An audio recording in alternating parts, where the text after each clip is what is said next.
தருமபுரி மாவட்டத்தில் தனியார் பேருந்துகள் எவ்வித முன்னறிவிப்பும் இன்றி கட்டணத்தை உயர்த்திவிட்டதாக பயணிகள் புகார் தெரிவித்துள்ளனர். டீசல் விலை உயர்வை காரணமாக கூறி அனைத்து வழித்தடங்களிலும் 5 முதல் 10 ரூபாய் கட்டணம் உயர்த்தப்பட்டிருப்பதாக கூறப்படுகிறது. இவ்விவகாரம் தொடர்பாக விளக்கமளித்த போக்குவரத்துத்துறை அதிகாரிகள் அதிக கட்டணம் வசூலித்த 15 பேருந்துகளுக்கு அபராதம் விதித்து நோட்டீஸ் அனுப்பியிருப்பதாக தெரிவித்துள்ளது.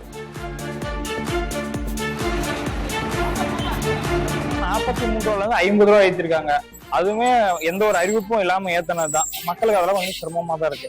இதுக்கு அரசு எந்த ஒரு நடவடிக்கையும் எடுக்கல.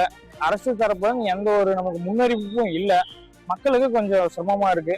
அது அரசு ஏதாவது முன்னெடுத்து நடத்தினா நல்லா இருக்கும். ஒண்ணு விலையை குறைக்கணும், இல்ல இப்ப தனியார் பேருந்தும் அரசு பேருந்தும் ஒரே மாதிரியான ஸ்பேர் வாங்கினா மக்களுக்கு கொஞ்சம் உபயோகமா இருக்கும்.